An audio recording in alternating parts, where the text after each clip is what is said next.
obrigado a Humberto por tirar algum tempo para estar connosco. Antes de começar as perguntas, uma pequena oferta, uma pequena lembrança.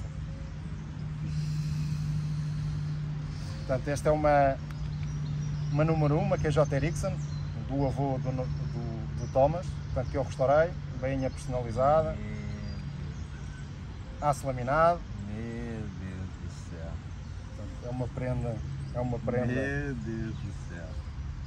Portanto, é laminado, não é. Meu Deus do céu. Obrigado, irmãozão. Para mim é um prazer muito grande estar aí também. A gente conseguiu, sim, tanto os nossos horários aqui quanto o teu, mas graças a Deus deu certo a gente se encontrar. E para mim um presente já estar contigo aí, né? O João é um cara que me ajuda muito também. A gente conversa bastante sobre as facas da Mora Nive, está sempre tirando dúvidas com ele. E é importante esse encontro de continentes, né? Isso tem a ver com o Bushcraft, que a gente não tem um limitador, né, dentro do Bushcraft. A gente tem uma linguagem universal. Então, independente do continente que é cada um, a gente quando se encontra, a gente é da mesma clã, do mesmo clã. E assim funciona. Muito obrigado por esse presente. Cara, esse presente aqui eu tenho que deixar ele colocar. Não, isso são facas para ser utilizadas. Cara, meu Deus. E eu tenho o vídeo e depois eu vou também, já tenho o vídeo feito, ainda não o publiquei, porque queria ser surpresa. Tenho o vídeo completo, como é que ela foi restaurada. Nossa. Portanto, também para... Muito obrigado. Já sabes que eu gosto sempre, as facas antigas para mim são as prediletas. E gosto sempre de as trazer de volta à vida. Mas pronto, Humberto. Se calhar para começar, quem é que é o Humberto? Portanto, para quem não te conhece, portanto, obviamente tu és muito conhecido no Brasil, mas fora do Brasil não serás tão conhecido. Portanto, quem é o Humberto? Bom, eu sou um ex-militar do Exército Brasileiro, né? Servi num batalhão de infantaria lá. E minha família é de militares, né? Meu pai era militar e tal. E eu sempre tinha esse apreço pela área de mata, né? Já do meu pai, e a minha família também, lá do Rio Grande, quando vieram do Rio Grande do Sul, meus avós, eles foram militares também, participaram de algumas guerras ali da região sul, né? E então eu tive sempre esse contato com o mato, com a rusticidade. E logo que eu saí do exército, eu comecei a buscar mais conhecimento sobre sobrevivência primeiro, né? E acompanhava, mesmo tendo saído do exército, os sargentos e a tropa nas instruções, auxiliando, né? Em 2012 eu montei a minha empresa, né, a minha escola, que dava curso de sobrevivência. E a partir daí eu comecei a buscar mais sobre o termo Bushcraft. Porque o termo Bushcraft no Brasil, ele é novo, né? Ele tem uns 15 anos aí que a primeira vez que foi comentado isso no YouTube lá, né? Óbvio, a gente já, desde tanto aqui quanto lá, a gente sempre provavelmente fazia alguma coisa relacionada, mas a gente não conhecia o termo. Aí eu fui buscar mais conhecimento no termo, eu fui em todos os biomas do Brasil, né, fazer vivência de Bushcraft e sobrevivência. E daí eu comecei a dar curso nisso aí também. Então hoje eu tenho uma escola no Brasil, que é a escola que mais dá curso na América Latina, até onde eu sei. Na América Latina? Na América Latina, claro. Né? E aí eu comecei esse meu caminho dentro do Bushcraft, né? A trabalhar nisso aí. Já tive oportunidade de escrever na revista inglesa, né? Na Bushcraft Magazine lá. Já tive oportunidade de palestrar, né? Estou voltando na Inglaterra, inclusive. Segunda vez que eu tenho palestrado, é o primeiro brasileiro, né, a palestrar lá nesse evento. Estou terminando um livro, aliás, já terminei o livro, já está terminando de imprimir, na verdade, né? Já está na gráfica. Vai ser o primeiro livro também no país, porque a gente não tinha literatura nenhuma, né, no país. Todas as nossas literaturas são de fora, né? Eu creio que isso aí é uma dificuldade ainda em alguns países, né? E no Brasil a gente está tentando mudar isso um pouco. Então esse sou eu, um cara que está sempre aprendendo, um cara que está sempre buscando conhecimento, né?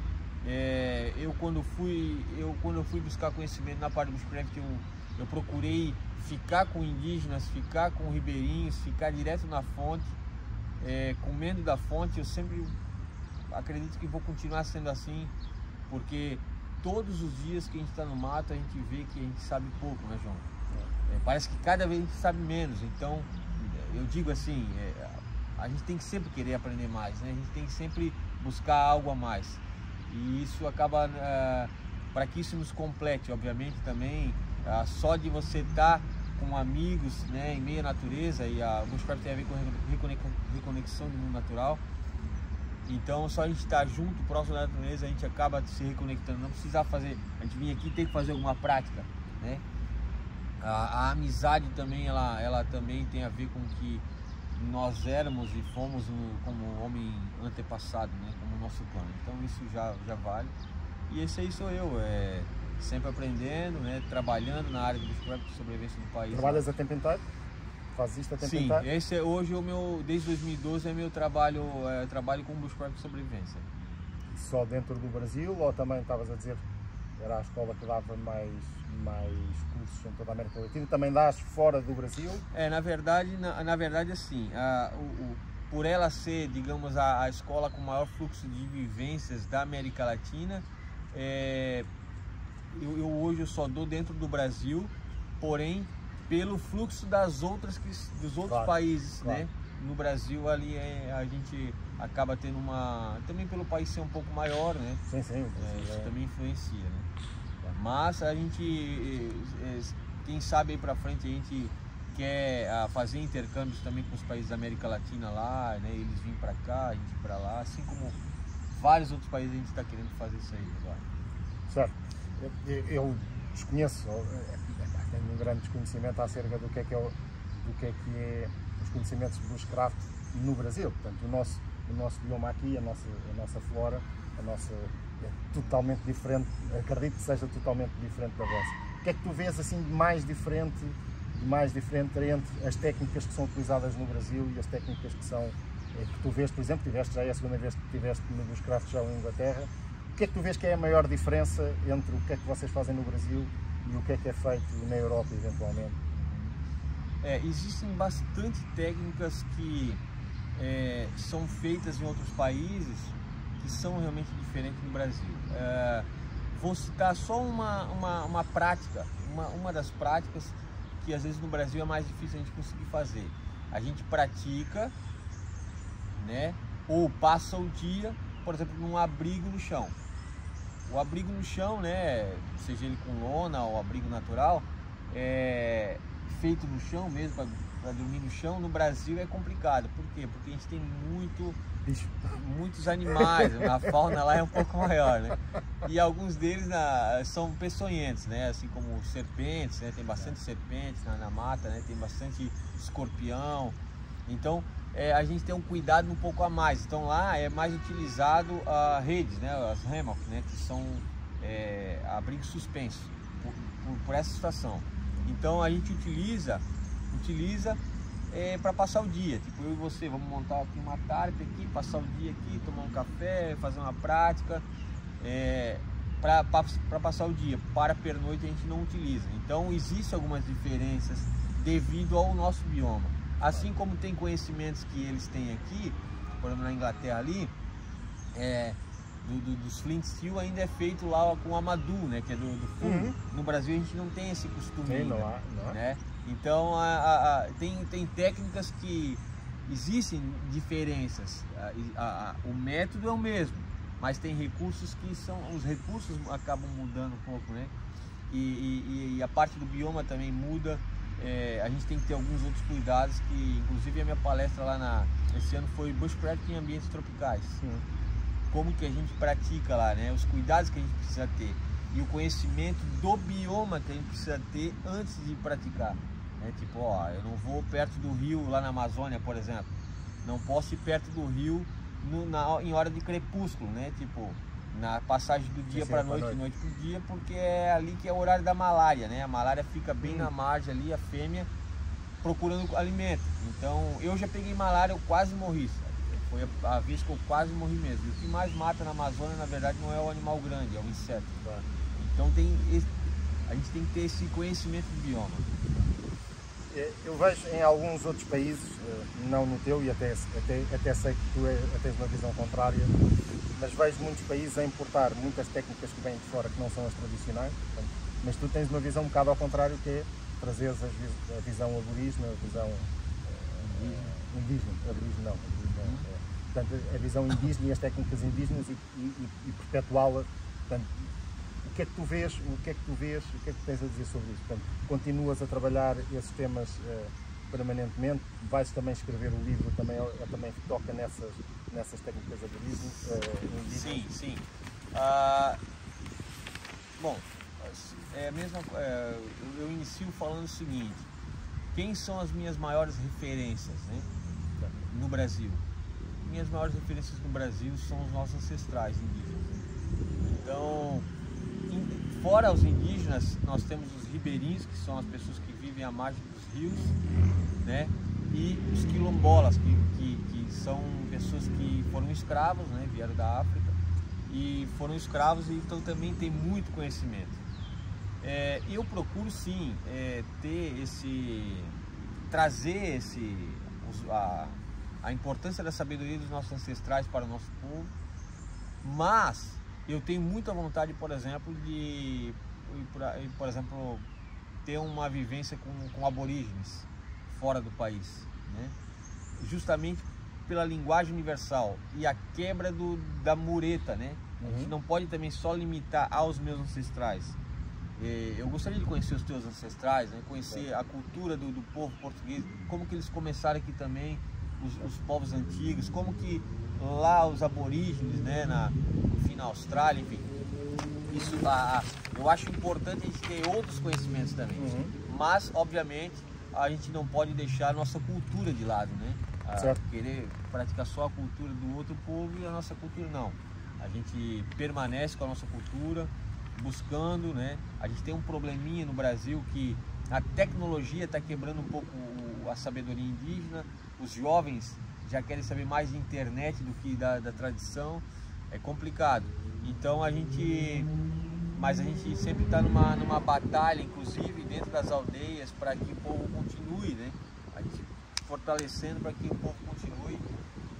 A minha bisavó era uma caigangue também, então por isso que eu tenho meio que essa missão de levar o Brasil assim a gente tem uma cultura também, a gente também tem sabedoria. A sabedoria da floresta está com esse povo, né? Claro. Então é por isso que a gente precisa buscar do nosso povo. Pô, eu tô aqui, esse aqui é meu bioma. Quem conhece bem desse bioma? Os teus ancestrais. Claro. São as pessoas que viveram e sobreviveram aqui. Então essa ideia da gente buscar com os nossos ancestrais, né, é importantíssimo. Sim, mas por exemplo, eu digo que cá em Portugal, e esse é um dos grandes temas que para mim me dá pena, é que de facto a sensação que eu tenho é que todo esse conhecimento ancestral, as tecnologias primitivas de cá, portanto não as primitivas de França ou as primitivas de cá, e todos esses conhecimentos já se perderam.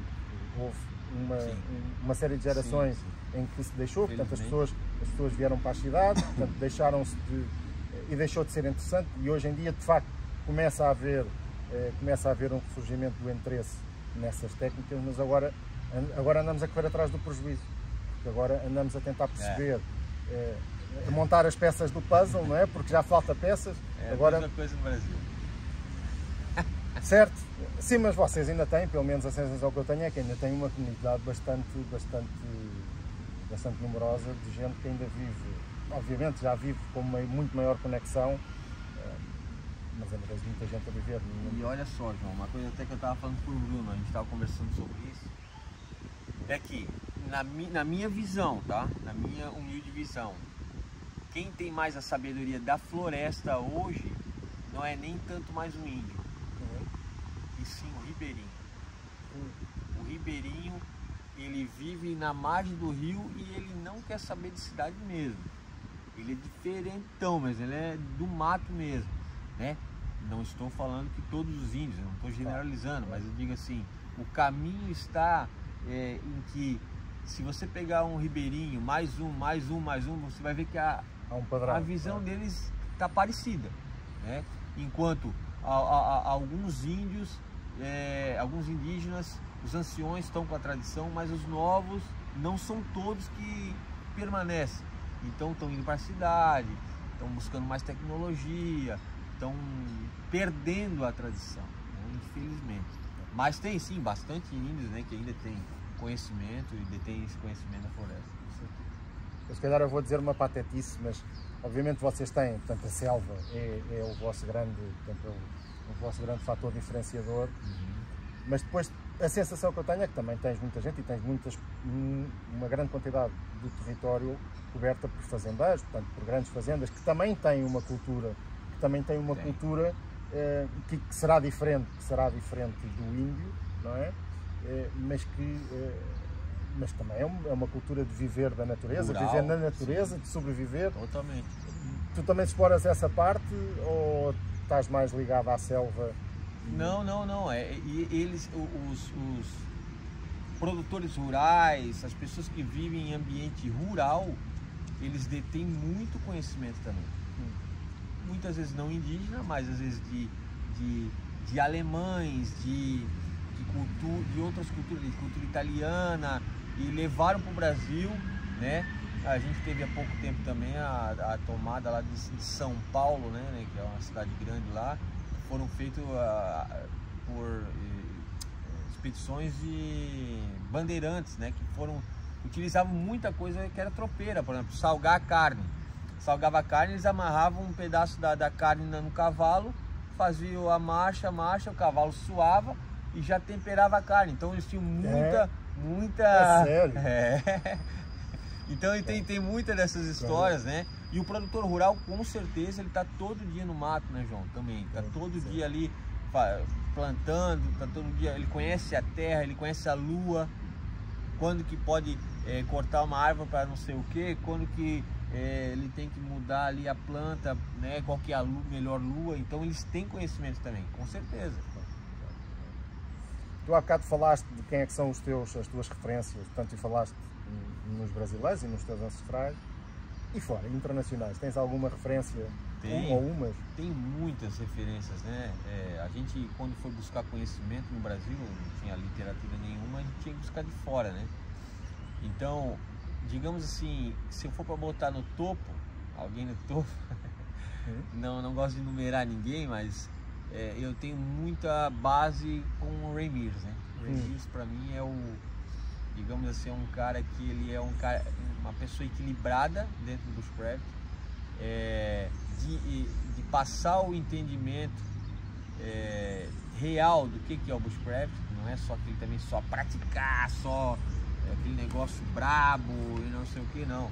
Existe a contemplação com a natureza também, né? Tem vezes que você vai para a floresta só para observar o melro cantar, só para estar, né? Só para estar, só para você estar reconectando com a natureza, você está na natureza. Então é a mistura do velho com o novo, né? Eles sempre falam aquela frase. Então Ray Mears para mim digamos que seja uma base muito forte que eu tenho. Mas tem Dave Canterbury, né, cara? Um cara que trabalha muito, né? Dave tem trabalhado muito, é um cara que tem muito material, muito conhecimento. Morris Korensky, né? Morris Korensky é um senhor que também nos deixou muito do legado dele, muita sabedoria, né? Muito material. Então essas pessoas assim são os que mais eu tenho. Paul Kirtley, né? Paul Kirtley para mim é o novo Ray Mears, né? A nova geração de Ray Mears. Eles até são bem parecidos. Tu vês as fotos do, vês as fotos do. Não, ele fez, acho que, curso com o Ray Mears e ele... Não, ele foi diretor de curso do Ray Mears. Então, e a base dele é Ray Mears. Então ele não é uma cópia, mas ele é um camarada que ele segue Ray Mears também, e eu gosto muito dele, porque às vezes eu converso com ele até. Paul Kirtley, quem mais? Mas esses são os que eu mais, assim, são como minha referência, né? Tem outros, claro, né? Outros antigos que a gente podia falar, Nesbook, né? Certo, os mais tradicionais. Tem muita coisa, né? Richard Graves, tem várias pessoas que fizeram história e nos deixaram muita sabedoria aí, né? Bem,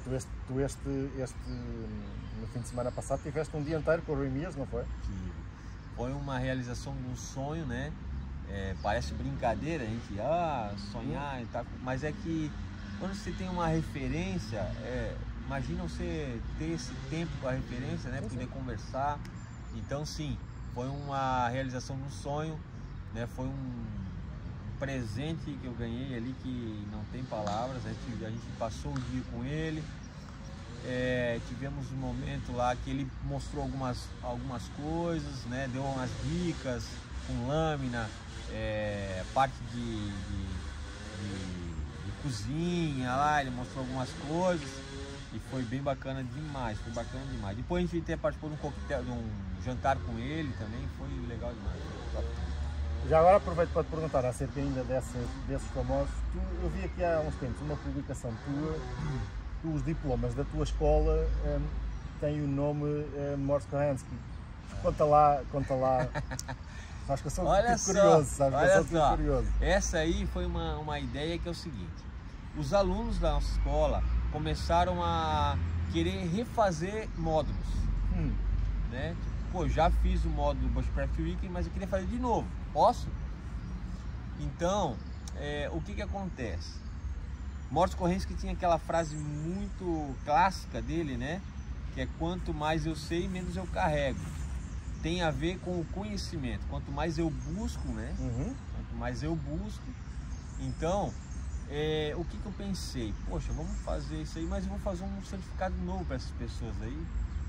Mas eu queria fazer com o nome do Morse Korensky. Só que eu não vou fazer Morse Korensky sem conversar com a família, né? Apesar que ele já nos deixou. Aí eu entrei em contato, consegui o contato da filha dele, né? Marissa, se não me engano. Marissa. Perdão, esqueci o nome dela agora. Mas conversei com a filha e expliquei a situação e a família ficou muito contente pela homenagem e deu esse aval pra gente, né? Ele disse: não, Humberto, faz o certificado. Eu fiz o certificado, fiz a arte e mandei para eles. Sim. Pode ser assim, tá certinho, pá. É que eu expliquei a situação, né? Eu gostaria de dar esse porque, devido ao seu pai sempre ter essa frase, ele fala da busca do conhecimento, e as pessoas estão querendo buscar, mesmo já tendo feito, estão querendo refazer, fazer o outro, refazer, fazer o outro, tipo, buscando sempre. Então tem tudo a ver com o Morse Korensky. Aí eles nos liberaram, né? A família liberou, mandou realmente um e-mail lá liberando e tal, né? E a gente começou então a fazer esse certificado quando o aluno quer refazer o curso. Então eles têm o certificado Morse Korensky, né? Que aí agora os alunos todos estão querendo, né? Exato, toda a gente quer lá o carimbo. Eu não tenho ainda do Morse Korensky. Toda a gente quer o carimbo. E daí cada vez que eu faço, eu mando as fotos para a família. Antes de passarmos para as facas, também é sempre um tema que nós dois gostamos muito. Conhecimentos essenciais. Tu achas que alguém que está a começar no bushcraft, eu começar no bushcraft é uma frase que eu não gosto nada, é uma coisa estranha, mas quem está a começar a estudar estas temáticas, que temas essenciais é que tu achas que são aqueles onde as pessoas devem focar primeiro? Certo. Bom, existe pelo lado técnico, a gente poderia responder, e pelo lado profundo do bushcraft, digamos assim. Primeira coisa que a pessoa tem que ter no bushcraft é humildade e sede de conhecimento, né? Ah, mas eu não tenho equipamento, não tenho. Cara, você sabe, né, João, que assim, a gente dentro do bushcraft tem pessoas que têm 100 facas, tem pessoas que têm às vezes só a faca que passa manteiga em casa, o cara não tem dinheiro. E o bushcraft ele não tem muito essa questão, né? A gente sabe que não tem. Se você tem como ter, é melhor você comprar um equipamento que vai durar mais, né? Isso tem a ver com custo e investimento. O equipamento para mim, ou ele é um custo ou ele é um investimento. Se você usa bastante, ele é um investimento, né? Você adquirir um equipamento melhor e tal. Mas antes de tudo, a gente precisa ter essa busca pelo conhecimento e humildade em aprender. Por quê? Porque na verdade o bushcraft e as práticas do bushcraft são para quê? Para a gente praticar algumas coisas que nos reconectarão com a natureza, porém com técnica, né? Como os nossos antepassados deixaram, e não assim de qualquer jeito. Vamos fazer uma fogueira, né? O cara, vamos fazer uma fogueira aqui, porque eu vi que o cara faz fogueira, né, no bushcraft e tal, e o cara não, ele faz sem um cuidado, não começa a ventar, o cara não vê que tá cheio de palha seca ali. Aqui em Portugal a gente tem bastante problema também de queimada, assim como no Brasil. E às vezes acaba acontecendo algo que não estava previsto. Por quê? Porque a gente fez sem a técnica, fez sem segurança, fez sem cuidar dos riscos, né? Lâmina. Quando a gente trabalha com lâmina no bushcraft, a gente trabalha com regras de segurança, né? A habilidade com faca, como pegar faca, como te entregar uma faca. Isso tem a ver com o bushcraft, tem a ver com a gente praticar, porém utilizando técnicas, né? Ou seja, utilizando segurança, fazendo a prática com segurança. Mas vamos lá, assuntos que o cara é importante o cara saber um dos assuntos que mais, vamos, pelo menos no Brasil é assim, vamos acampar, vamos, o cara vai acampar, o cara é novo. Primeira coisa que o cara pensa em comprar é uma mochila e uma faca. É ou não é? Não, uma faca e depois uma mochila. Uma faca e depois uma mochila, né? Uma faca ou uma mochila, né? Certo. Então a lâmina está sempre ali. Então uma das coisas que é importante o conhecimento é ferramentas de corte. Ferramentas de corte você sempre vai precisar, seja a lâmina, seja a serra para cortar uma lenha, seja um machadinho, você chama de machada aqui, né? Depende, uma machadinha, portanto, pequena, normalmente uma machadinha 20, 30 centímetros, portanto 40 para cortar lenha e tal, né? Para você fazer a sua fogueirinha ou fazer um carve, enfim.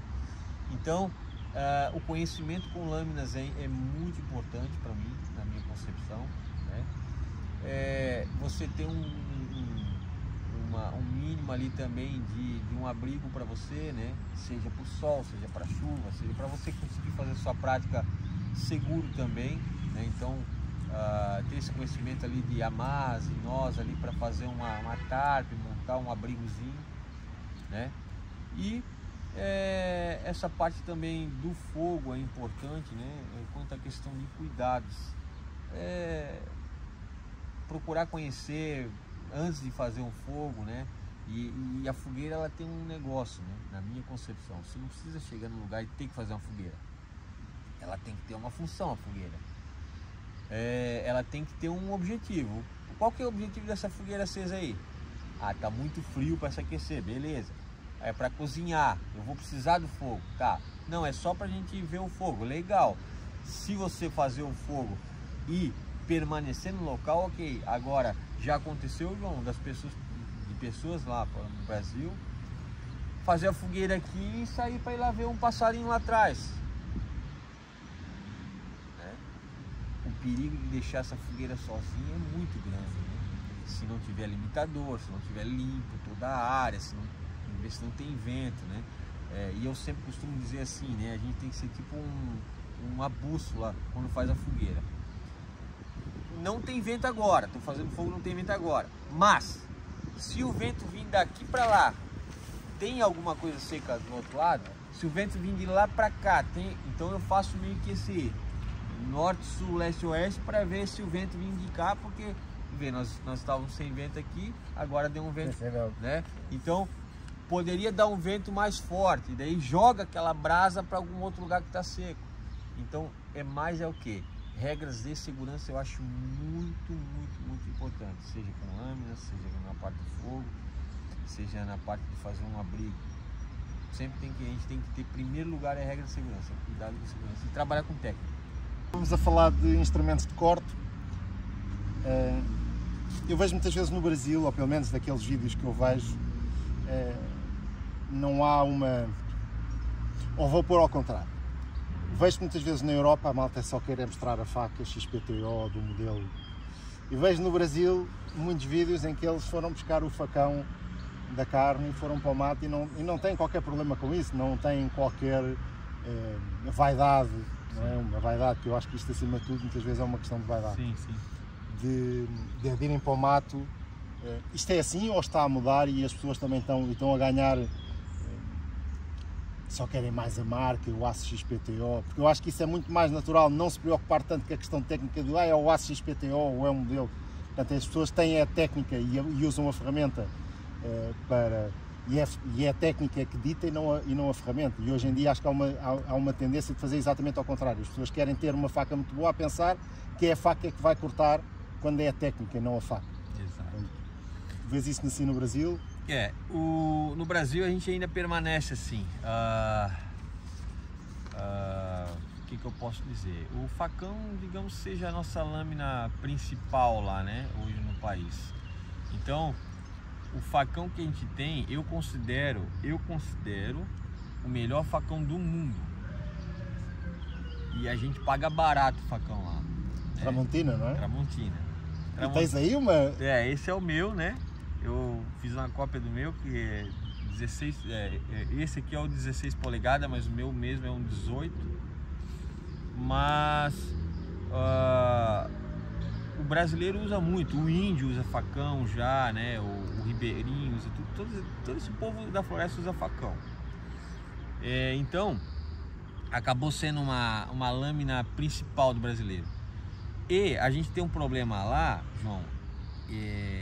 Vocês aqui ainda têm um acesso, por ser Europa, um pouco melhor de outros equipamentos, né? No Brasil está começando a chegar, há 3 anos atrás, 3, 4 anos atrás, começou a chegar material de outras marcas e tal, né? E o brasileiro ainda tem, obviamente, dificuldade de comprar o material de uma marca e tal. Por quê? Porque a gente paga um imposto muito alto lá. Né? Então as facas chegam lá muito caras, né?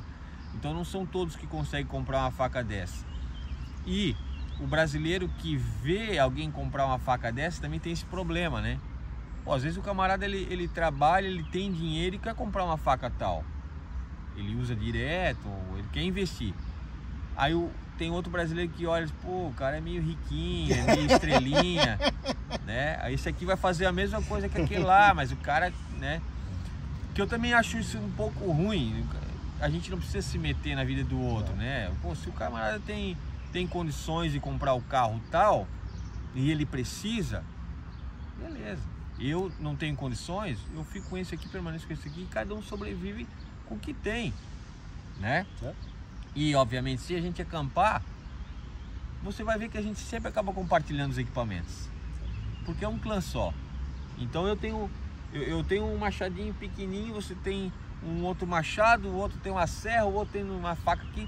Pô, um empresta para o outro, um ajuda o outro, todo mundo corta a lenha, todo mundo vai fazer comida, e assim que funciona. Então, independente se um tem um ou outro, mas no Brasil, sim, a gente ainda tem essa situação, né? A gente procura comprar facas mais baratas, né? Transformar facão em faca, né? Também? Também. Compra alguns facões, né? Às vezes não tá funcionando mais, o cabo não sei o que, o cara vai lá, corta, faz uma faca, né?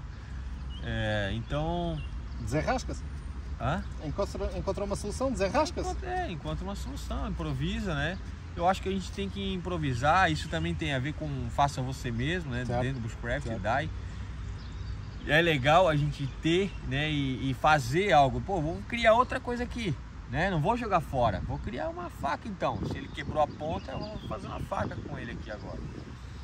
Vários facões eu já peguei também que mudei a ponta para trabalhar com bambu, né? Para fazer mais parecido com parangue, mas para ter uma ponta ali para me fazer furo. Mas no Brasil a gente equipamento está chegando agora, né? No Brasil lá. E graças a Deus que, por exemplo, chegou as Mora Kniv agora no país, lá há uns 3 anos, acho também. Agora posso estar falando besteira, mas acho que é mais ou menos isso aí, que a Crosser está trazendo, né? Distribuidora. E as facas Mora Kniv o pessoal está conseguindo ter porque ela tem um custo-benefício muito bom, né? A gente sabe, né? Então as pessoas no Brasil estão começando a comprar o que era um sonho. Hoje no Brasil a gente já está começando a ter esses produtos lá e as pessoas estão tendo acesso, comprando normal, graças a Deus. Como é que as facas Mora, que é um conceito de facas mais pequenas, utilitárias, para trabalhos em madeira, portanto, para pequenos trabalhos, como é que ela se enquadra na selva, na katana? Como é que elas jogam acredito que elas jogam em conjunto, portanto a katana para os trabalhos mais... Exato.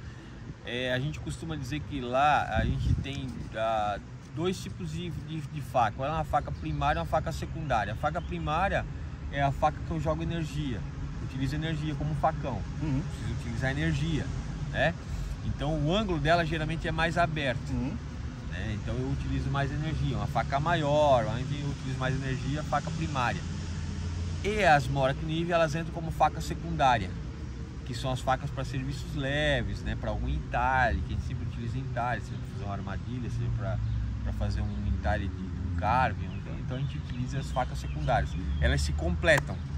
São duas facas que eu me acostumei também, me adaptei a ter, é a faca primária e secundária. Sempre vou estar com o meu facão e com uma faca secundária, que é a forma que a maioria do brasileiro lá também se acostumou, né? Tem uma faca um pouco maior para serviço mais pesado e uma faca secundária que é para serviço mais leve, né? Mas era uma coisa que antes não existia ou já existia? As pessoas utilizavam, eram outras marcas? Ou a gente tinha mais só as facas primárias mesmo, né? Hoje que a gente... as facas secundárias que a gente tinha era feita, né? Em casa mesmo, né? Feita, né? Se utilizava sempre um canivetezinho, né? Um canivetezinho pelo menos, né? Que era a nossa faca secundária. Mas hoje com as Mora Kniv no Brasil lá, o pessoal utiliza bastante elas como uma faca secundária. E fora as Mora Kniv também no Brasil, depois inclusive do Rupur, que é um evento que a gente faz lá, surgiram muitos cuteleiros artesanais. E esses cuteleiros artesanais, eles investiram muito em modelos de faca secundária também. Então, se o cara não tem uma Mora Knivzinha ou outra faca ali, talvez em uma empresa, eles têm de algum cuteleiro artesanal brasileiro lá. Quando é que tu tiveste contato com a Mora Kniv? Quando é que foi a primeira vez, lembras? Bom, contato com a Mora Kniv. Há muitos anos atrás eu já conversava com o Sr. Thomas, ele não gosta de falar Mr. Thomas. Com o Thomas, grande abraço, Thomas nossa, é um paizão assim, né? Senhor, ele é muito gente boa mesmo. Então muito boa, exato. Eu já conversava com ele, né?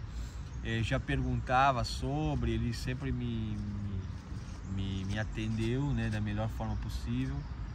E começou tudo ali. A minha primeira Mora Kniv, na verdade, não sei se tinha essa pergunta aí, mas eu vou falar. Sim. A minha primeira Mora Kniv eu comprei em 2019. É recente, né? Comprei em 2019 lá no The Bushcraft Show, quando a gente foi pra lá, foi a Robust. Foi o primeiro modelo que eu comprei. Ela tá comigo aqui na viagem, tá aqui em Portugal inclusive. Eu trouxe para mostrar, porque esse ano eu tive a oportunidade de estar junto de uma loja lá, dentro do Craft Show, Springfield, com o Luke lá, fazendo uns trabalhos com a Mora Kniv. Tive a oportunidade de conhecer também o distribuidor no Reino Unido da Mora Kniv, estava lá também, com a esposa. E aí eu levei para ele ver a minha primeira faca que eu comprei com ele. Já foi? Com o pessoal do Springfield. Então a minha primeira faca foi ali. A gente não tinha no Brasil, a gente não tinha essa. Então... E acreditas que vai vingar, que é um conceito que vai vingar no Brasil? Tá vingando, né? Tá vingando, graças a Deus tá vingando. Pelo menos da linha... A linha Basic, a linha Craftline, como tu sabe, ela foi feita para construção civil e tal, ela não é para, mas o mundo todo ainda utiliza para Bushcraft por causa do preço, né? E ela funciona para, né? Então, eu costumo dizer assim, ó, meia dúzia de alterações que são fáceis de fazer. Exato, eu costumo dizer assim, ó, a Mora Kniv, ela teve um problema, se é essa palavra que eu posso usar. Ela, desde a primeira faca, ela já fez uma faca muito boa.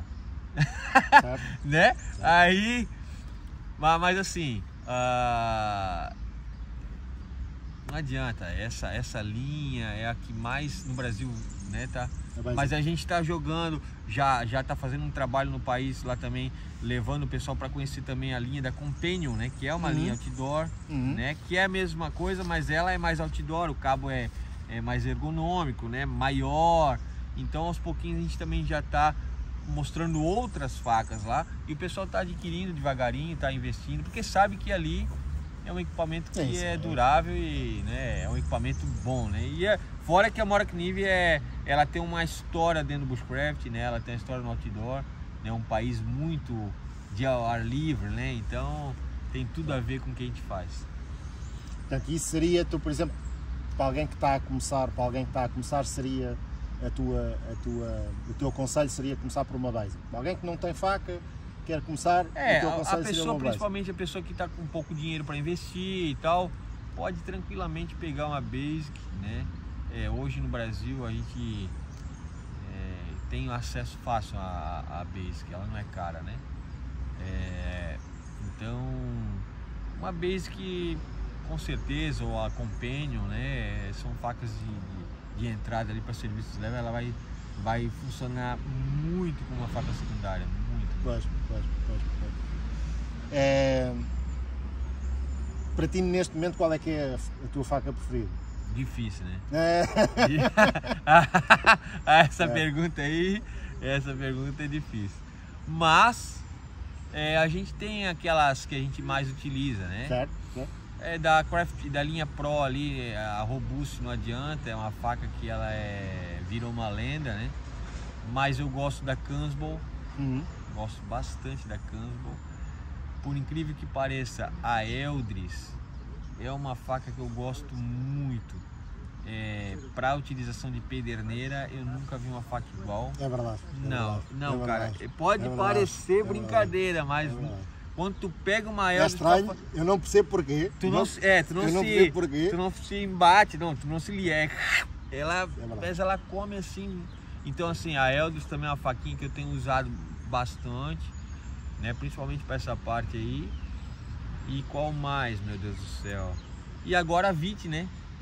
A Vit eu tô usando bastante da linha nova, A Vit eu tô usando bastante da linha nova. É uma faca que eu gosto, para ser bem real, eu gosto de faca como a Vit por ela ter 2,5 milímetros de espessura no dorso. Para mim é uma faca assim, ó, que digamos que seja o dorso perfect, porque se você pegar uma Vit, por exemplo, para fazer um feather stick, e você pegar uma Lock ou uma Garber que é 3.2, você vai ver que ela é diferente, claro, por causa do ângulo também, né? Ela vai diferenciar.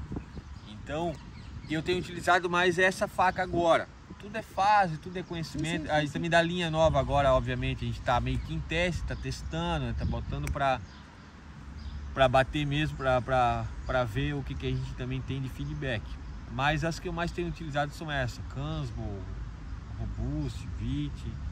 As facas são muito demais, cara. Mas todas elas, né? Tu quer pegar elas e usar todas, né? Eu pessoalmente, lá está, mais uma vez, eu gosto mais das antigas, as antigas têm um outro. Tem o histórico também da tua mão, né?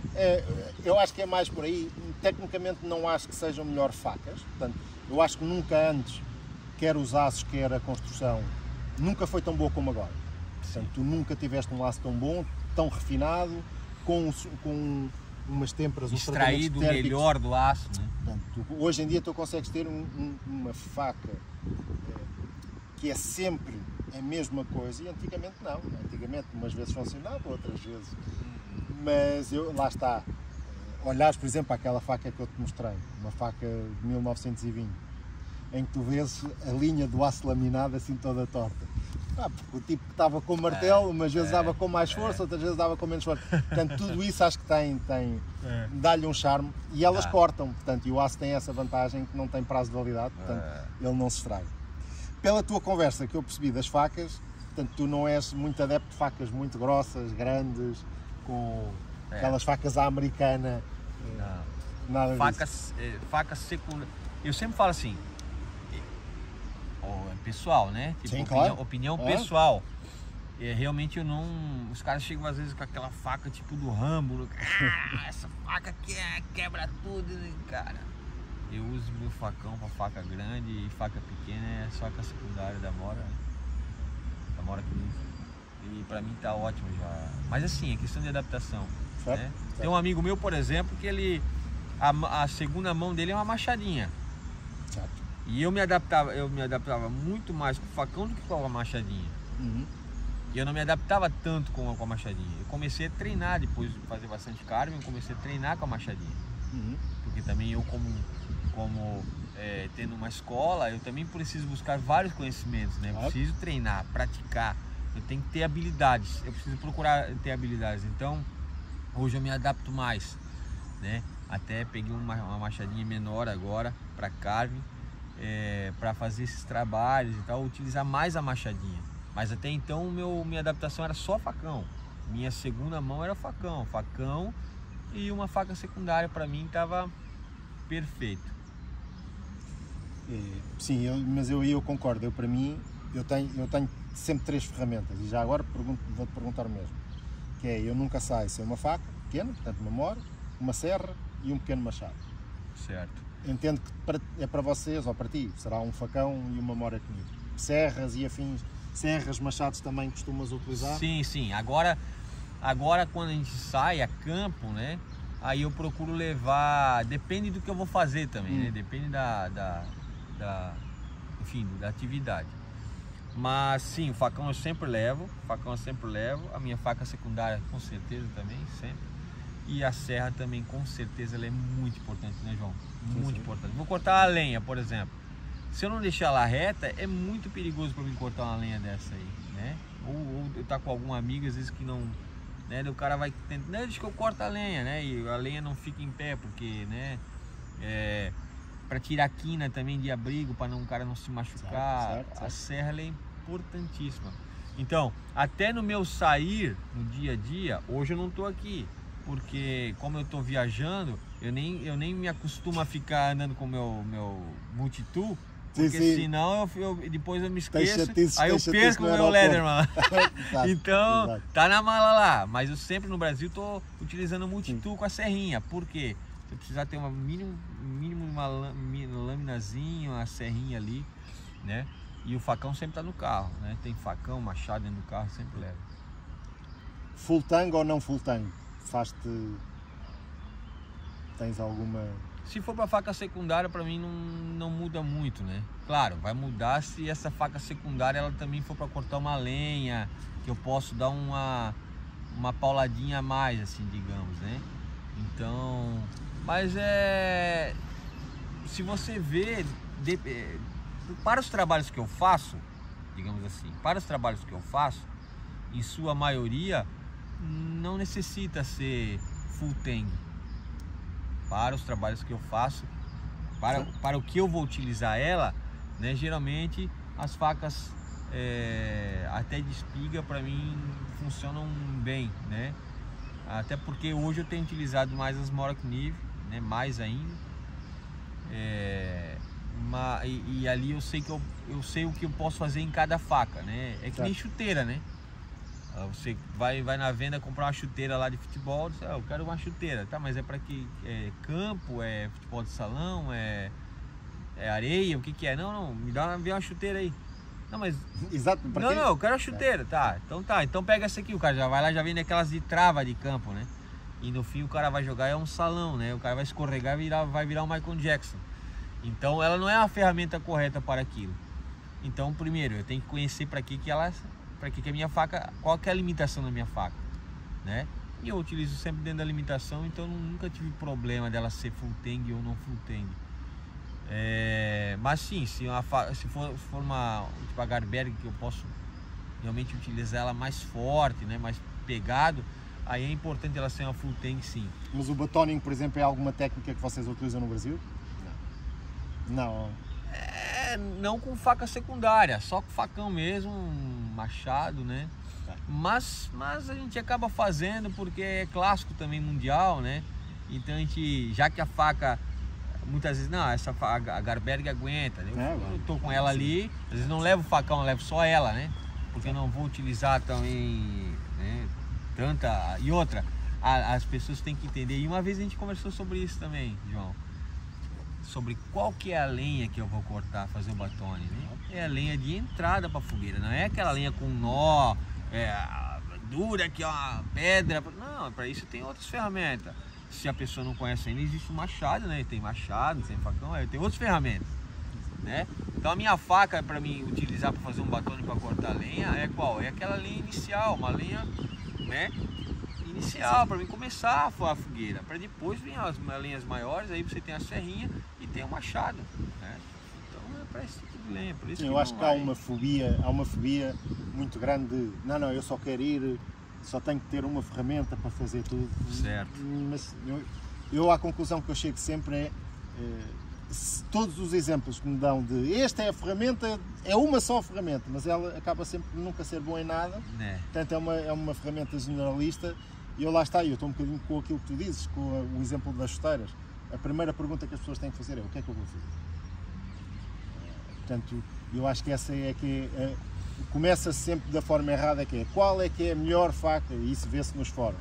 Qualquer fórum, em qualquer sítio, seja nos grupos da Mora Kniv ou nos grupos de Bushcraft, ou seja lá o que for, portanto, é sempre malta a perguntar qual é que é a melhor faca para Bushcraft, ou a melhor faca para...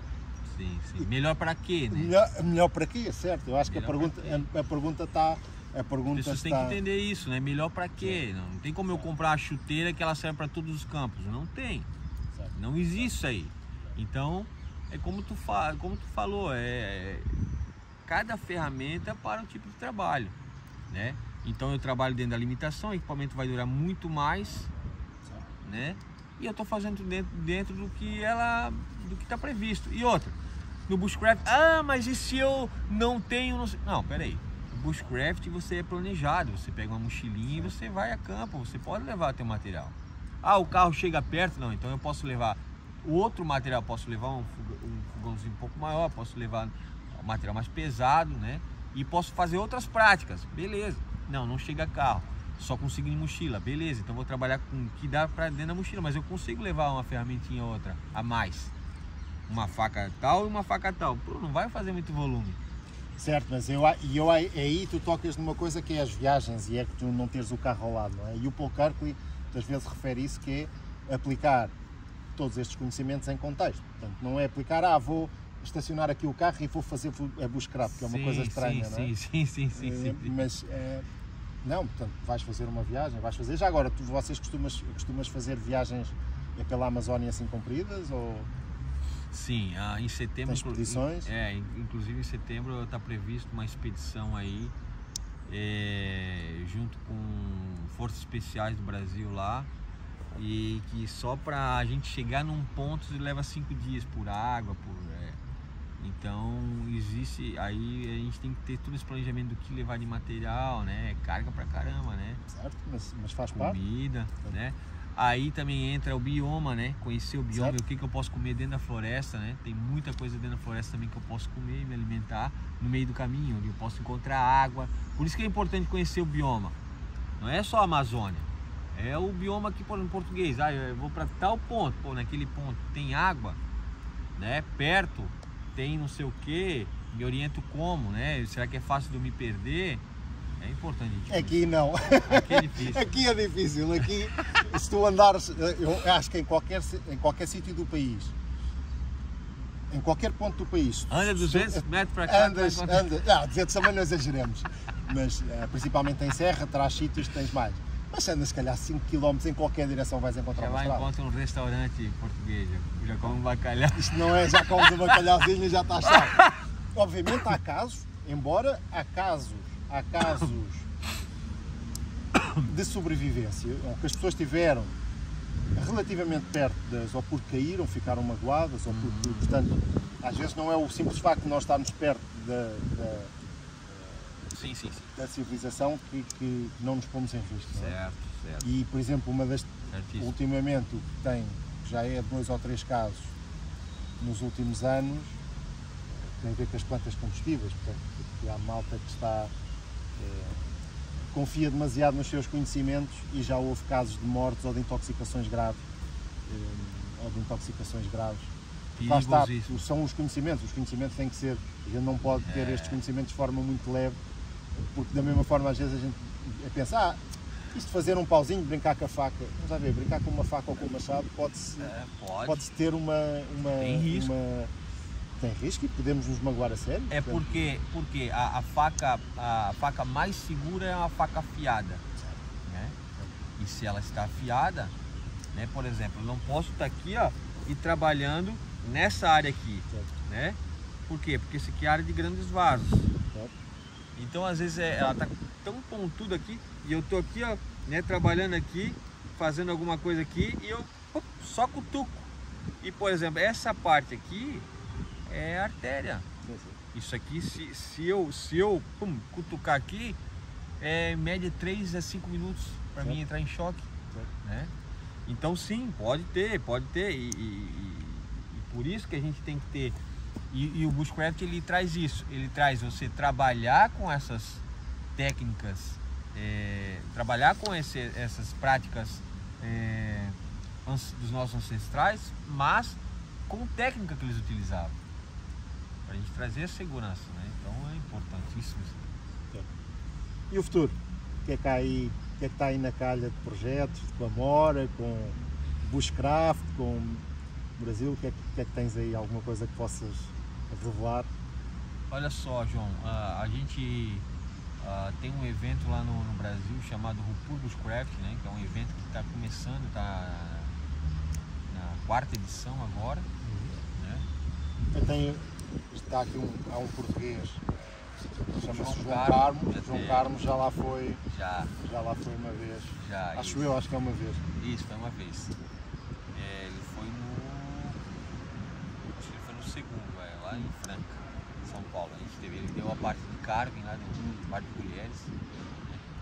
E já teve participação portuguesa lá sim. E então a gente tá nesse trabalho aí, tentando melhorar o evento cada vez mais. Ainda esse ano a gente está limitando para 500 pessoas. 500 pessoas? Porque eu vejo o seguinte, João, tudo que cresce muito rápido pode ficar sem controle. Né? E a gente é pequeno ainda, a gente, né?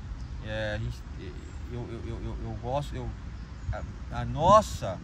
nosso objetivo é que as pessoas vão com suas famílias e realmente tem um final de semana lá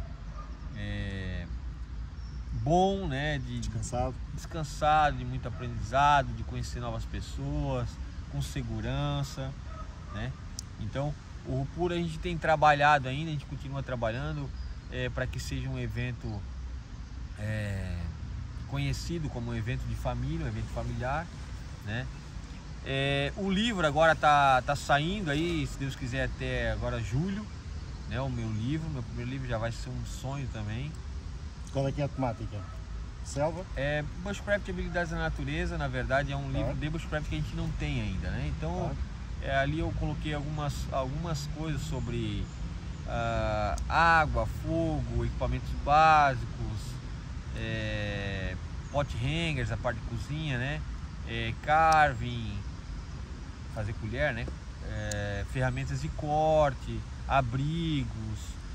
Então é mais ou menos essa parte básica, né? Clássica, né? Por enquanto. Em brasileiro? Em português. E daí depois eu tenho sim pensamento de fazer uns outros livretos mais focados em um assunto só, porque é muito corrido para tu fazer um livro desse. Era previsto para a gente terminar já em dezembro do ano passado esse livro. Mas, cara, não tem como. Eu tentei, mas é porque são várias coisas acontecendo ao mesmo tempo, João. Eu não tenho só o livro, né? Então é complicado. Na escola, agora, a gente vai ter alguns intercâmbios. As pessoas agora nessa minha ida à Inglaterra, conversei na verdade, fui procurado por várias escolas ali que querem fazer intercâmbio, né? Alunos brasileiros ir para lá e de lá para a Amazônia também, lá para a escola nova que eu estou montando. Eu estou voltando de viagem agora, vou me mudar para um terreno, vou morar lá e eu vou montar uma escola lá. Vai ser escola fixa agora, porque até então A nossa escola é só o nome da escola, porém não tem uma escola fixa, é itinerante. Eu dou curso em São Paulo, dou curso na Amazônia, dou curso aqui, dou curso ali, né? Lá em Santa Catarina também. E agora não, agora eu vou montar uma escola mesmo, né? Daí eu vou conseguir montar os abrigos, uma área de carving, uma área disso, uma área daquilo, para receber melhor as pessoas, né? Perto do aeroporto também, perto da BR. Então... Perto do aeroporto? Qual é o aeroporto? Do aeroporto de Navegantes, lá no Brasil. Né? Então as pessoas vão ter acesso fácil para chegar lá também. E na Mora Kniv, cara, para mim foi um presente muito grande, né? Para quem queria ter só uma Mora Kniv, já era um sonho ter uma faca, né?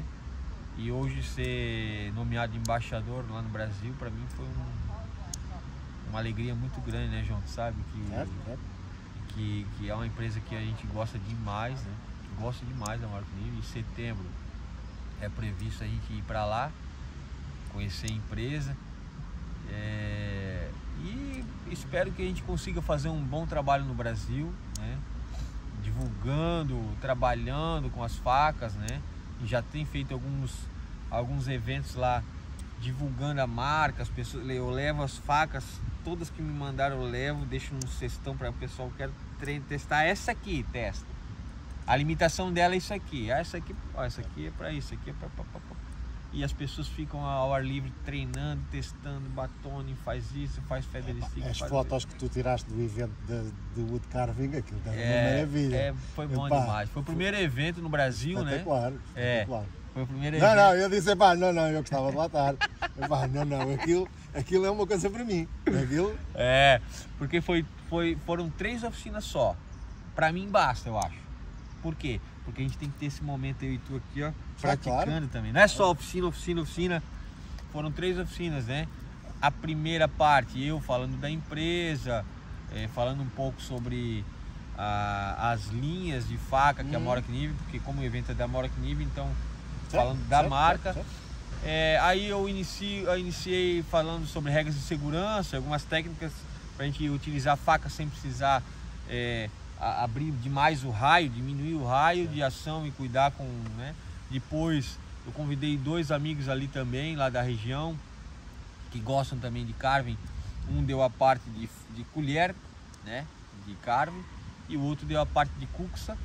Então, aí à noite, no sábado à noite, a gente fez um banquete, né? Com os alunos. Eu vi. Ali foi legal demais também. A gente fez um banquete lá para eles, teve entrada, teve a comida principal, teve uma sobremesa tropical lá. Foi bem legal, foi um momento de integração muito legal. Tem que ter esse momento de integração, né? Eu acho que acima de tudo, a própria Mora Kniv é assim, eu vejo pelos eventos deles, que não é só oficina, trabalho, prática e... O Bushcraft é isso. A gente também tem que ter um momento de integração, né? Momento de parar, comer alguma coisa junto, né? Então eu acho isso muito importante porque a gente vê pelo feedback dos alunos, né? Os alunos lembram desse dia que passaram lá praticando e depois a gente foram tomar banho e tal, um lugar especial lá, depois a gente fez um jantar para eles disseram, pô, tudo isso aqui tá incluso e tal, porque a gente já fez um negócio para botar o nome da Mora Kniv também. É isso, sabe que a gente precisa mas é a tua dar função fazer também, o nosso não é? melhor, fazer o nosso melhor também pro aluno, né? E que ele entenda, trazer eles para a família da Mora Kniv. São amigos fiéis ali, né? O cara que compra uma faca hoje, amanhã ele já pega outra, porque ele realmente precisa, se a gente precisar ficar, cara, pega essa ali, pega essa aqui, ó, compra aqui que tá mais não. Normalmente o cliente Mora Kniv não compra só uma. É uma praga. Isso aí é fato. Comprou a primeira, pode preparar. Tá sempre a pingar. Né? É verdade, então a gente não precisa mais. É justamente isso aí. A Mora Kniv tem isso. A gente não precisa. Eu não faço isso. Pega aqui, não preciso fazer isso. O próprio aluno, ele pegou ele viu. E lá nesse evento eu levo as facas e o cara testa e ele diz, não, eu preciso uma dessa aqui. Eu preciso uma dessa aqui. Assim, eu quero porque ela é bonita, não. O produto fala por si. Ele fala por si. A gente não precisa fazer muita coisa, a gente só tem que abrir a porta e mostrar que não. Dá uma conhecida nesse equipamento aqui para tu ver. Né? Então todas as minhas vivências, na verdade, fora essa aí da Mork Nive, todas as vivências nossas da escola, os alunos utilizam Mork Nive. Todas. Tem lá pelo menos um cesto de basic lá para eles. Né? E agora, na verdade, o que eu estou fazendo? Em cada vivência eu coloco incluso uma faca para o aluno. Sim. O aluno vai lá, ele utiliza aquela faca durante o curso, ele diz, cara, que faca é essa? E daí ele vira da família também, já vira automático da família, da Mork Nive, e acaba adquirindo outros produtos depois com o tempo, né? Conforme ele vai podendo, ele vai adquirindo, conforme a necessidade dele também, sem a gente precisar ficar... Lá também te acontece muitas vezes ver malta nos cursos e afins que têm grandes facalhões e facas super caras e depois tem a singela Mork Nive, e sempre que é preciso fazer alguma coisa não é a faca dos $300, é a faca, é a Mork. Também cara, acontece? Sempre, né? Eu acho que todo... É global. global. Não, com certeza, cara. É que nem, ó, isso acontece bastante, cara. Tem uma tropa do exército lá no Brasil, que eles têm um outro facão lá. Porém, esse facão eu acho que ele foi feito um pouco mais para decorativo e tal. E as pessoas andam lá. E o sargento andava e tal, com aquilo lá. Mas quando era para trabalhar, Humberto, empresta teu facão aí. Né? Então isso acontece a mesma coisa com faca também, com certeza, né? O cara compra faca e às vezes não quer usar, né? Tem pena de usar faca. Então acaba, não sei se é um investimento, talvez porque ele queria aquela faca, é um sonho que realizou, ele tem dinheiro e pronto. Certo. Beleza. Né? Não há mal nenhum. Exato. Depende da visão dele, eu não sei qual é a visão dele. Né? Depende da visão dele. Cada um tem a sua, a gente tem que respeitar. Né? Por exemplo, colecionador. O colecionador às vezes só quer a faca porque ele quer aquela faca. Não estou falando de ti. Mas eu estou dizendo que lá no Brasil tem alguns às vezes que só por ter aquela faca, ele quer ter aquilo. Entendeu? Sim. E vamos lá ver, e acontece... Você é da área. E acontece, vamos lá ver, e qualquer um de nós, portanto, com os colecionadores com maior quantidade de facas, aquilo depois é uma doença, porque tu queres aquela porque houve uma variante no símbolo e agora é para a esquerda ou para a direita, portanto, a maior parte das minhas facas eu não as uso. Portanto, eu tenho 5, 6, 7, 8 facas que uso permanentemente, todas as outras estão encaixadas no móvel ou em pastas, ou, portanto, muito bem guardadas, são umas princesas. Agora, mas compro com aquele objetivo de, não, isto é coleção. Isto não é para levar para o mato no cinto. Depende. Portanto, isto não é. Portanto, isto é para coleção. Eu tenho facas que era um crime. Bem, há muitos que vão dizer, não, um crime é não utilizar, porque as facas, as Mora, o objetivo nunca foi fazer facas de coleção. Não é? Há outras marcas, eventualmente outras grandes marcas que que têm o objetivo de ter, de facto, facas de coleção. A Mora nunca foi isso, portanto, a marca sempre foi uma marca de ferramentas de uso diário, portanto, eventualmente um ou outro modelo são mais de colecionismo, poderíamos assim, mas a maior parte, portanto, mesmo as antigas, é aquilo que estavam a falar da outra faca, portanto, tu utilizas uma faca com 100 anos e ela não se vai partir, portanto, aquilo não se estraga. Humberto, tens mais alguma coisa? Epá, acho que já vamos com 1 hora e muito. Começamos a falar. Só te quero agradecer, espero podermos, uma próxima vez que cá venhas a Portugal, sei que tens aqui alguns amigos em comum, temos aí alguns amigos em comum cá em Portugal, e se calhar era engraçado conseguirmos com mais tempo, porque temos cá muito boa gente, muito conhecida. Então, eu acho que era engraçado conhecer.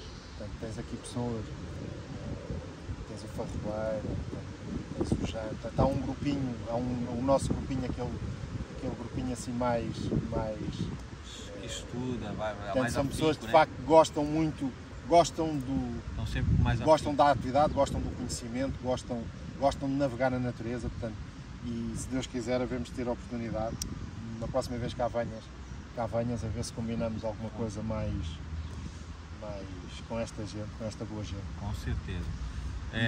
Bom, quero te agradecer, né, João, pela oportunidade de a gente conseguir se encontrar hoje aí. O João é uma pessoa que eu tenho muito respeito, né, pelo conhecimento que tem, né, e pela busca de conhecimento também.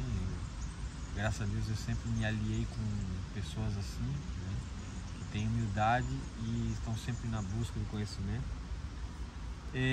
Portugal, eu gosto de Portugal aqui, cara.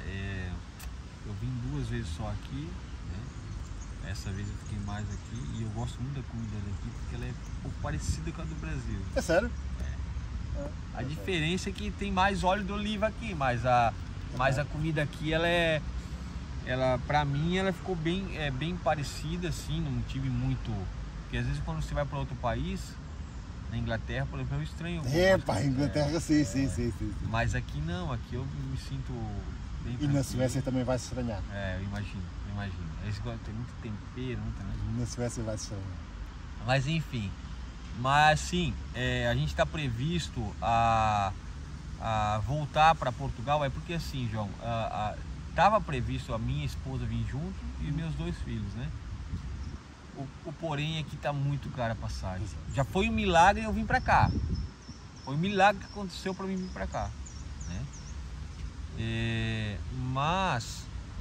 E na verdade isso aqui é o retorno da minha viagem da Inglaterra, né? Então, a gente vai se planejar lá em casa inclusive, para passar uns dias a mais aqui em Portugal, ali no meu irmão e tal, né? Meu irmão que mora aqui.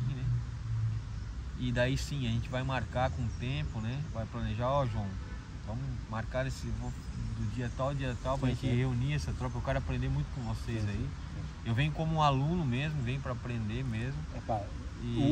A grande vantagem, não há alunos e professores. Portanto, ali, não ver, eventualmente noutros contextos poderás ter, neste grupo de pessoas, e alguns deles tu tens adicionado nos Facebooks da vida, não há alunos e professores. Há de facto pessoas que ganharam notoriedade por saber mais de umas temáticas, outros que outras, mas não existe esta coisa.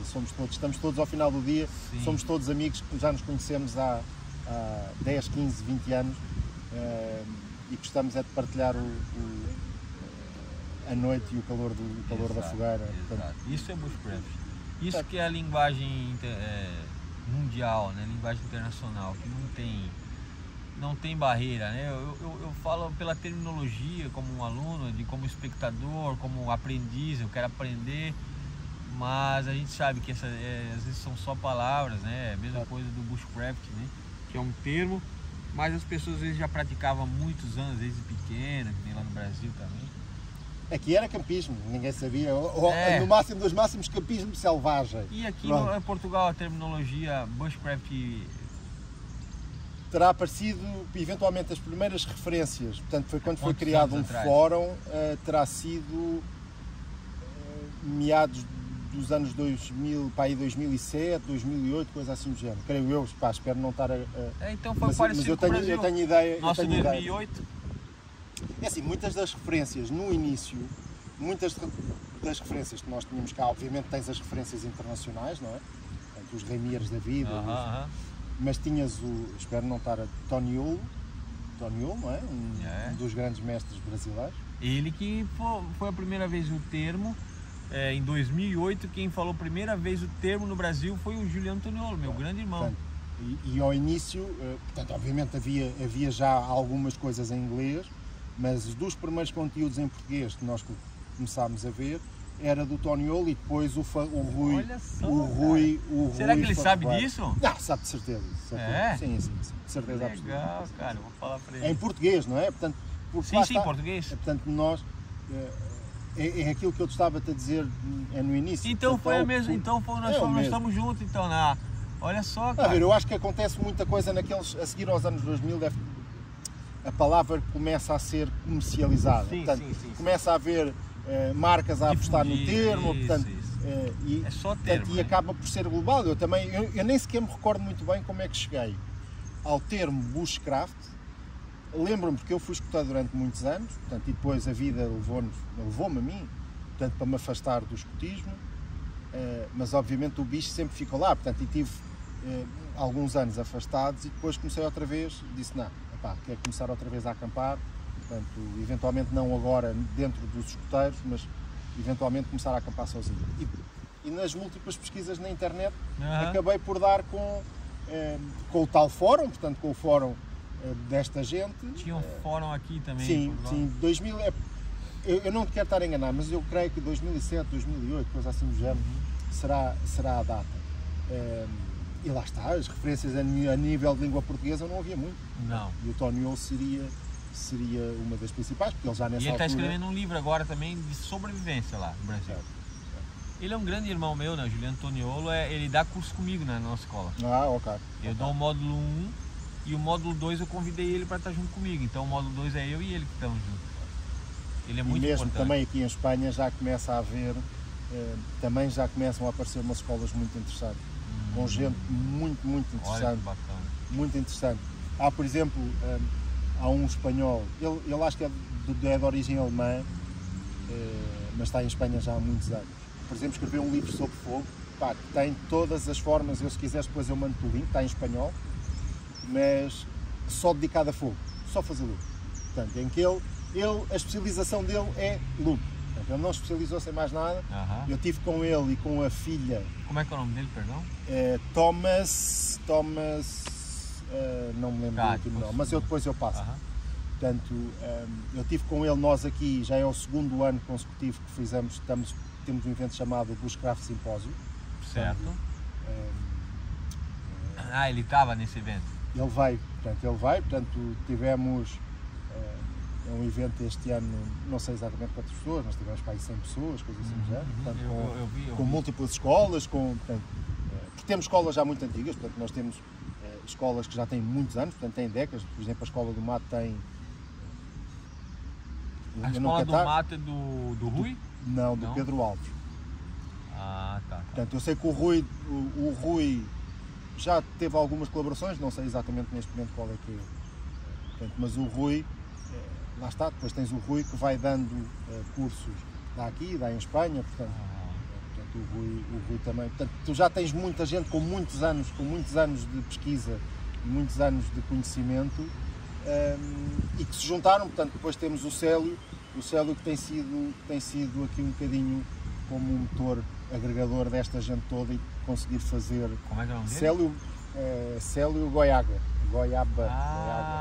Portanto, o Célio é uma máquina, portanto, ele é uma máquina. Portanto, e ele tem sido, lá está, ele tem sido a força motriz deste evento. Portanto, já vai na segunda edição, obviamente não é ele sozinho, portanto tem toda uma equipa por trás, mas que está-se a tornar um evento muito engraçado. E se calhar, quem sabe, no futuro próximo que venhas cá ao evento. Seria uma honra, seria uma honra. Cara, assim, a família é a mesma, né?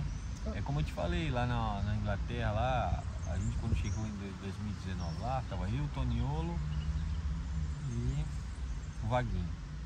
E daí eu já falei pros meninos, digo, ó, já vamos preparados, né? Brasileiro, as pessoas não vão, né? Tipo, vamos deixar lá meio no canto, do lado. Mas pelo contrário, a gente foi muito bem recebido até hoje, a gente é muito... Eu tô com a minha mala ali que sabe, de ganhar presente, cara, porque é uma irmandade que se formou e com certeza seria uma honra ter amigos portugueses também. Na Itália, nós temos irmãos italianos ali que, cara, como irmãos que quando a gente vai, eles vão embora, nós vamos embora, um chorando, sabe? Certo. Pô, saudade pro próximo. E daqui a 2 anos vais os vê-los, parece que nunca tiveram separados. Exato. Então, seria uma honra sim, né, cara, com certeza. Meu Deus, para mim seria uma honra estar com vocês aí. Conhecer novas culturas, novos amigos, tá louco. Humberto, muito obrigado. Muito obrigado. Valeu, meu irmão. Eu te agradeço pela conversa, por tudo, pela recepção, pelo presente, né? E é isso aí. Deixar um abração para Portugal, deixar um abração para o mundo aí. Já agora queres deixar o nome da tua escola? Portanto, em algum link? Pode ser. Não sei se dá para deixar também na Sim, deixa na descrição. Mas o nome da minha escola no Brasil é Costa Bushcrafting Survival, né? Então, o João, se puder deixar o link, eu deixo o link ali depois. E o meu Instagram também é um Instagram que digamos que é a plataforma que eu mais utilizo para divulgação, né? É Humberto, com H, né? Humberto Costa GN02. Humberto Costa GN02 é o meu Instagram, também quem quiser. E passem lá que as fotos são uma malha. Vai ser um prazer ter os nossos irmãos portugueses aí, irmãos e irmãs portugueses aí, junto com a gente lá. Sempre. Pessoal, até uma próxima. Valeu.